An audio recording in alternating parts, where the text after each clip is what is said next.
हर हर महादेव मित्रों। मैं बनारसी रिपोर्टर। मैं आज आप लोगों के साथ कोई न्यूज़ शेयर करने नहीं आया हूँ, ना ही देश दुनिया की कोई बात करने आया हूँ। हमारे एक डॉक्टर मित्र हैं, उनके जान पहचान में ये घटना घटित हुई थी। आज मैं उसे बताने आया हूँ। मेडिकल इमरजेंसी हॉस्पिटल की उड़ा मैं शायद ज़िंदगी में कभी नहीं भूल पाऊंगा। मेडिकल इमरजेंसी में नाइट ड्यूटी लगी थी मेरी। रात के 2 बज रहे थे और मैं भगवान से मन ही मन प्रार्थना कर रहा था, अब और मरीज ना आए। मैं थक चुका था।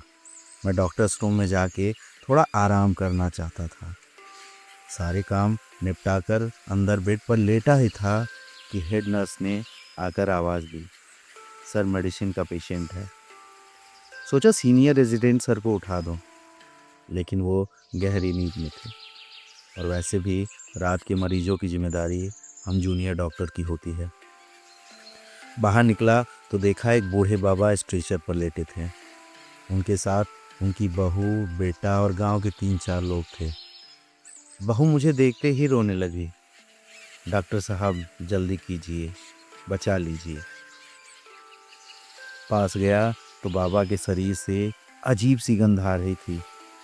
सांस उखड़ रहे थे, हाथ पांव थरथरा रहे थे। बाबा कुछ बुदबुदा रहे थे। पॉइजनिंग का केस था और शायद सल्फास था।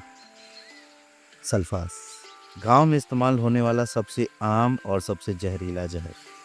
अगर अस्पताल आने में देर हो जाए तो 90% मरीज नहीं बचते। ना कोई एंटीडोट और इतना घातक कि बस एक गोली में ही 10 लोगों की जान ले ले। मैंने जल्दी से ट्रीटमेंट लिख दिया। बाबा समय पर आ गए थे, इसलिए बचने की थोड़ी उम्मीद ज़्यादा थी। हेड नर्स ने सारी दवाइयाँ और फ्लूइड लगाकर उन्हें बेड नंबर 36 पर शिफ्ट कर दिया। इन सब में लगभग 3 बज गए थे और मेरी नींद गायब हो चुकी थी। सोचा छोटू के चाय की दुकान पर जाकर थोड़ा चाय पी लूं। चाय लेकर मैं अस्पताल के बाहर एक बेंच पर बैठा ही था कि देखा बूढ़े बाबा धीरे धीरे चलते हुए बाहर आ रहे थे। मैंने उन्हें रोका, बाबा आपको आराम करना चाहिए, कहाँ जा रहे हैं? बहुत जल्दी ठीक हो गए आप तो। बाबा हल्के से मुस्कुराए, अरे ना बाबू, अंदर मन अलबला रहा था तो बाहर आ गए। मैंने पूछा, काहे खाए थे सल्फास? जानते नहीं हैं कितना खतरनाक जहर है? बाबा थोड़े हंसे, हम कुछ नहीं खाए थे बाबू, कल हलवा बनल था, एक कटोरी पतोहू दी थी हमको, हम खा लिए, बहुत स्वादिष्ट था, जैसे हमार मलकिन बनावत रहे। मलकिन मतलब आपकी पत्नी? मैंने बाबा से पूछा। बाबा ने बस सर हिलाया, हाँ। फिर बोले, बाबू 10 साल पहले हमको छोड़ के चली गई है, तब से हमको शुगर हो ही गया है। बेटा पतोहू मीठा बंद कर दिए। हम रोज जिद करते थे, हमको बहुत पसंद था मीठा बाबू। हमारी मलकिन बहुत बढ़िया गाजर का हलवा बनाती थी। मैंने पूछा, बाबा चाय पियोगे? बाबा ने कहा, नहीं बाबू, बस एक ठो बीड़ी पिलाई दो। मैं तो डॉक्टर था, मेरा फर्ज बनता है कि मैं मरीजों को न बीड़ी सिगरेट पीने दूं। लेकिन जाने क्यों मेरा मन उस दिन कुछ कह नहीं पाया। मैंने कहा, बाबा बैठिए, मैं लेके आता हूँ। मैं छोटू के पास गया और कहा कि 2 ठो बीड़ी दे देना और एक माचिस पी। छोटू चौंक कर बोला, क्या नमन सर, अब आप भी बीड़ी पियेंगे? सिगरेट दूं क्या, बढ़िया वाला, अच्छा लगेगा आपको? मैंने कहा, मेरे लिए नहीं, वो देखो बाबा है ना, उनके लिए। छोटू कह रहा है, बताइए सर, जब डॉक्टर ही बीड़ी पिलाएंगे मरीज को तो पीने से कौन रखेगा? मैंने कहा, तुम चुपचाप दोगे?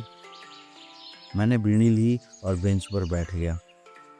बाबा ने पहला कश लिया, फिर आसमान की ओर देखते हुए बोले, आज बहुत खुश हूँ बाबू, हलवा भी खा लिए और बीड़ी भी पी लिए। मैंने पूछा, बाबा हलवा का स्वाद कैसा था? बोले मीठा था बाबू, लेकिन पतोहू बोली टैबलेट वाला मीठा है, चीनी नहीं डाले हैं, थोड़ा बहुत टैबलेट का स्वाद भी था।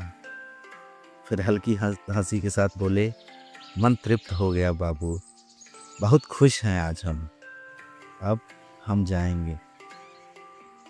हमने कहा नहीं, कहीं नहीं जाएंगे आप, अभी डिस्चार्ज नहीं मिलेगा, 24 घंटा एडमिट रहना होगा। फिलहाल बीड़ी पी लीजिए और जल्दी बेड पर चले आइए। बाबा मुस्कुराए और बोले खूब खुश रहो बाबू, खूब तरक्की करो, खूब जस मिले। मैं भी मुस्कुराते हुए वापस इमरजेंसी में आ गया हूँ। अंदर पहुंचा तो सीनियर रेजिडेंट उठ चुके थे। मुझे देखते ही बोले कहाँ थे नमन, देखो बेड नंबर 36 वाले बाबा डी कर गए हैं, उनका डिस्चार्ज बना दो। डी डी का मतलब डेथ होता है दोस्तों। मैं सन्न रह गया। मैंने धीरे से पूछा कब? बोले अभी 1 घंटा पहले। जल्दी करो। बिस्तर के पास गया तो देखा बाबा शांत लेटे थे, चेहरे पर हल्की सी मुस्कान थी। मेरे आंखों से आंसू छलक गए। पीछे से बहू जोर जोर से रो रही थी, सरकारी अस्पताल में नहीं लाना था, मार दिया डॉक्टरवा ने। मैं कुछ नहीं बोला, भागकर बाहर गया। देखा तो बेंच के पास बीड़ी के आधे जले हुए 2 डंठल पड़े थे। शायद बाबा अब अपनी मालकिन के पास पहुंच चुके थे। तो मित्रों, जब मैंने ये कहानी सुनी, मैंने पढ़ी, वाकई मेरे रोंगटे खड़े हो गए थे। मैंने सोचा आप लोगों के साथ शेयर करना बनता है। तो अभी के लिए मैं यहीं पे विराम लूँगा। अब हमारे साथ बने रहिए। मैं बनारसी रिपोर्टर, हर हर महादेव।